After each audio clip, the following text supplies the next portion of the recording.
away. Thank you. So, in my term on the board, there has been a lot of discussion around testing and ensuring that the volume of testing that our students undergo is clearly understood, that it is measured, that it is thoughtful. When we talk about PARCC and we talk about state standards and state measurements, these are things, as you well know, that are mandated at a state level, mandated at a federal level. And when we talk about how do we go about trying to right-size PARCC, I think one of the key things on PARCC that is problematic is looking at how the state wants us to take 30% of that measurement as against the teachers as their evaluation. So saying a teacher's evaluation, 30% of that evaluation as a PARCC measurement, to me is not the right way for us to be leveraging that test. If there's any way that we leverage it, it's not in that way. But in trying to do something at the state level to say we do not want this, to put our children in the middle of that, and to put our children on the battle line of fighting that with opt-out, and what that does in the classroom and whatnot, to me, our children should not be in the middle of that. As a community, we need to ensure that our voices are heard. We need to figure out how do we make state standardized testing work, number one, to allow us to have a measurement, because having a measurement of how our students are doing individually on a year-over-year basis, I find useful for my 3 children.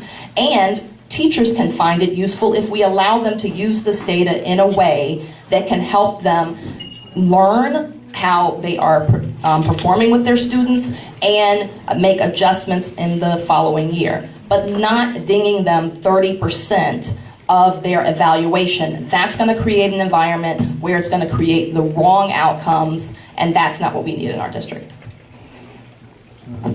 I just interject very quickly. For those of you who are standing in the back, we do have some chairs in the front, and we also have chairs in the back that you're free to take down if you get uncomfortable standing. Okay, let's continue on.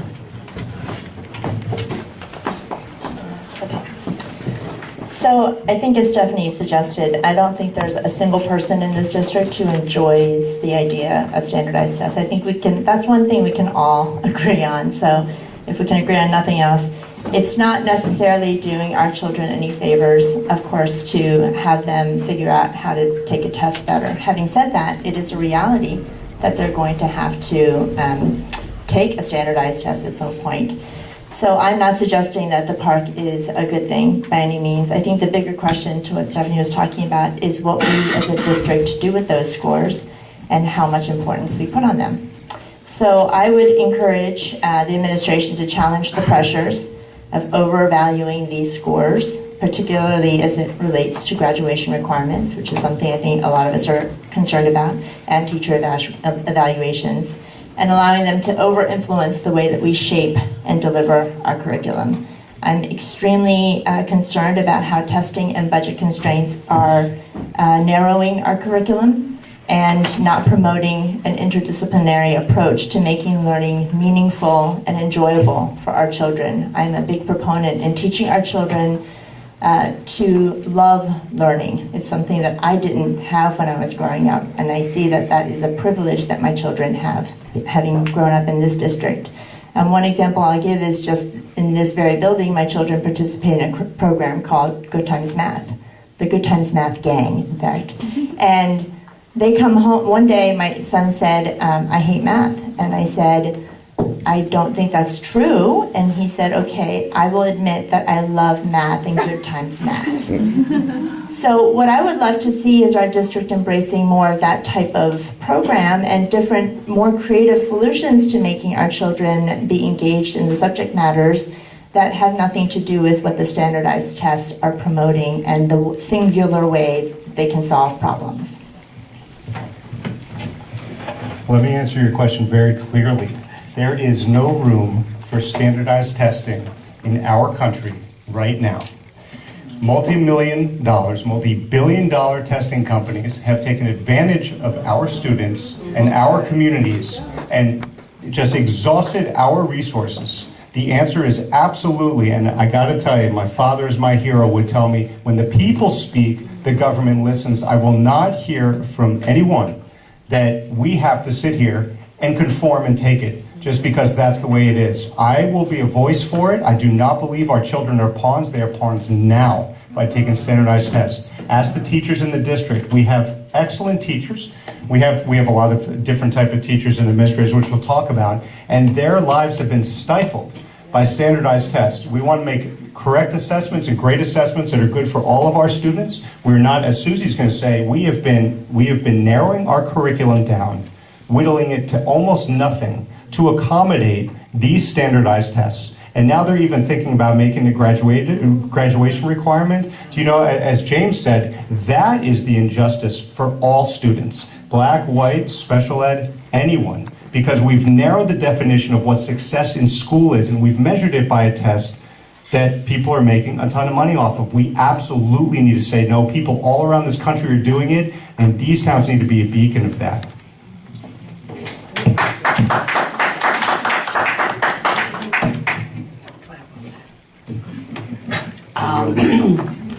When I ran for the Board of Education 3 years ago, I ran anti-park, anti-Common Core for obvious reasons. I'm an excellent educator and I understand education.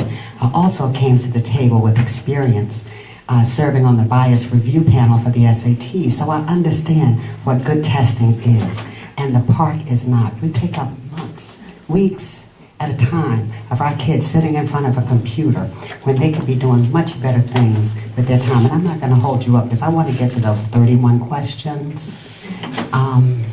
But the park is not good for our children. And they could be reading a book in a library that now has a librarian. Okay. Nope. Oh, sorry. This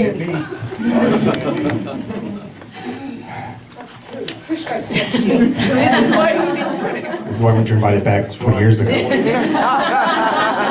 Another 20 years. To answer the question, I think the question reminded me a while ago. The question seemed to say, what would the board do regarding park? And so I want to answer it this way. First of all, I agree with everything that's been said around standardized testing, so I'm not going to rehash that. However, as a board member, if the state holds our feet to the fire and says that in order for your child to graduate, they must pass the park, I don't know what that really means. I don't know what the passing grade on park means. But I say to myself, as we fight the injustice of the park test, we have also a duty to prepare our children to graduate from high school. And that's the challenge and the balance that the board has to strike. And it's not an easy one, because as everyone said, we don't want our curriculum being so focused on the test that the children do not get the benefit of music programs, of arts, of extracurricular activities that they couldn't have or wouldn't have because everything is focused on math and English. It's interesting how the state and other states have decided that out of an entire year, we're going to evaluate your child on 1 day's worth of work. Think about that. You work every day at your job, and then your boss says to you, you know what? I'm going back to June 10th for your evaluation. I'm going to discount the other 364 days that you worked for me. Think about that for a second. Startling, isn't it? That's what the state is doing to our children. And in fact, our teachers are also swept up in that because now 30% of their evaluation is that 1 day's worth of work. So I strive to be an activist against that. At the same time, as a board member, I want to prepare our children and try to strike that balance because I want them to graduate as well. Thank you. As I mentioned in the beginning, this is the core of what my platform is about, what I'm talking about, implementation and communication. It's my wheelhouse and my passion. I've spent 10 plus years in advertising and communication, so I know a little bit about that. And isn't good communication really the key to any good relationship? And that's what we are looking for here in the district. When we were preparing for the education summit, I remember Karen Weiland, who's sitting over here, said, we need to communicate to the point where the parents who are dialed in feel like we're over-communicating, and the parents who are not paying any attention finally get the message. That's where we need to be, somewhere in the middle of that. I am serving on the website committee, helped to select a vendor who will finally help us dramatically improve the form and function of the district website. I'm sure if I asked for a show of hands, every single one of them would be raised in here for those of you who are frustrated with the current website, as I am. I'm serving on the action planning team that's working on better communications in this district, and I have to tell you, for whatever your misgivings are about the strategic planning process, I've been so fortunate to serve on this team with some amazing people from a vast array of backgrounds, and we've come up with some really great ideas that we can't wait to share when the time comes. And so I know that we will make a difference moving forward in how we communicate to this community, to not only the people who are dialed in, but the people at the other end of the spectrum and everyone in between, because that truly will help go a long way to making sure that the good ideas that we have are sold into the community and everyone is brought along with what we're doing.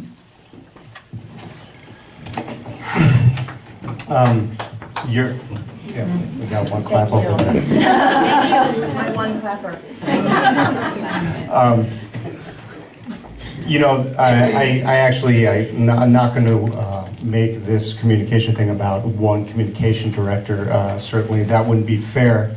But I have to ask, and I think as a board member, we have to consistently ask questions that are a little deeper, the whys. Why is this not working out? Now look, if you go back to the past Board of Ed debates for the past 5 or 6 years, there has been a section on communication, and I think if we play it all back, it's going to sound rather similar and familiar. This is an incredibly deep issue. Now, what I do remember is, we used to have a teacher-supervisor community feedback loop. There were sessions that a Board of Ed member, please correct me if I'm wrong, did or did not sit on. I think that is unbelievably valuable, because although we have a head of communications who needs to ultimately be that point person, we have supervisors, we have principals, we have teachers, we have PTAs, we have a lot of moving parts, and somehow we need to get together and say, what have we been doing well? Sit down, let's write that out. Now, what are we doing awful? I'll bet you they can come up with it, and let's find those common points and let's deal with it. Now, I'm not saying that the Board of Ed has not been dealing with that, but again, we are having those same questions, and we have to create a well-oiled machine, especially in a year where we have supervisors who've left, assistant principals, central office staff. We have a real gap right now in institutional knowledge, and now is the time to get together and say, look, what are we doing well and what do we need to do? And there needs to be a ton of mentoring going on. I would strongly recommend we get back to the parent, teacher, supervisor, with the Board of Ed candidate on it, and get these feedback sessions back. That's a great question, and it's one that begs a great answer. Last year, I was the chairperson of communications for the district. We had several communicative forums at Seth Boyden. We had one at Columbia High School in the library, which she attended. And we heard a lot of different things from a lot of different people in terms of communication. And I can remember when Sheena was doing the Facebook feed live with parents who were checking in with her. And many parents were afraid to speak up about things that were going on in the district for fear of retribution to their children, which was really, really sad. So when you're talking about communication, you have to feel free. You have to be able to listen so that people will talk, and talk so that people will listen. Communication is really, really simple. I'm talking to you, we may agree to disagree, but there are many things that we can do to put things in place for us. And once we get that whole thing involved where people don't mind talking and they're not fearful about expressing how they feel, especially when it comes to their children, there's nothing worse. I've received phone calls about harassment, intimidation of kids, parents afraid to advocate for their children. So when you're talking about communicating, you have to make people feel free to talk.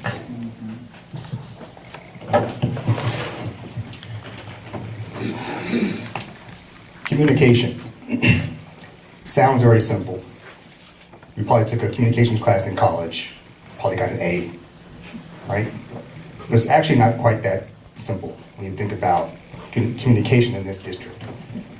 From a superintendent perspective, let's look at that. You've got your own staff, you've got a set of principals, you've got a set of teachers, you've got students, and don't forget the parents. Not an easy thing to do. So as a board member, I wouldn't just say to the superintendent, communicate better. I would ask certain questions, like how do you intend to communicate your new strategic plan to the community? What have you done thus far since the Educational Summit that was a success in my view, but there's been somewhat of a lull in information since then. I think a lot of people that had expressed a lot of goodwill from that event are kind of like saying, what's going on with it? It's kind of a black hole in a sense. And I think it's up to the superintendent and the staff to start to think about, and the board actually, start to think about how do we communicate where we are without going too deep in the weeds, because a lot of strategic plans are still under development. But you want to keep people engaged throughout the process. You don't want people to forget about what great work you did back in November. So in that respect, I think communication is quite difficult because you got to do it the right way or it can go south pretty quickly. For example, the dance teacher, librarian communication that didn't go very well just a few weeks ago at Songs. Who was going to be hired and when? If you're not careful, it can go south on you. But if you're diligent, and diligence means asking the right questions, having the right plan. I would require our administrators and staff to have the right plan, which I would ask the tough questions, but I wouldn't make the plan for them. That's not the board's job. Thank you. So Tony's right with regard to communication has been on the table every single year for every single debate. And I remember 3 years ago at Myriad Coffees hearing that concern every single time. And when I joined the board, I was on the CEO committee my first year and had the same frustration every month with regard to the accuracy of the website. Month over month as we look to fix links and do the things that needed to be done so when you clicked on something it actually took you to where you wanted it to go. It has taken us these 3 years to get to the point where, as Susie outlined, we are on the edge of launching a new website and working with a vendor to get a brand new bones under that can allow us to finally, in 2016, 2017, have a working website that's going to be able to give information when it's needed, how it's needed, to who it's needed. And so when we look at those fundamental elements of communication, we look at the implementation of Let's Talk. On the board, I supported Superintendent Ramos because he came in knowing communication was an issue and wanted to use this tool. I feel like we've put it in place. There's a plan to expand it into next year, but as a board member, we are pushing to have more visibility to what's actually coming out of that so we can see metrics and understand what the trending topics are. Because if one parent's asking, more than likely there are myriad other parents that have the same questions and they want to know. We need to do a better job of getting the answers out that are coming from a small few so that others can see that information and they don't have to come ask those same questions. So this is something that we are continually talking on the board about, getting messages out, getting them out quickly and effectively.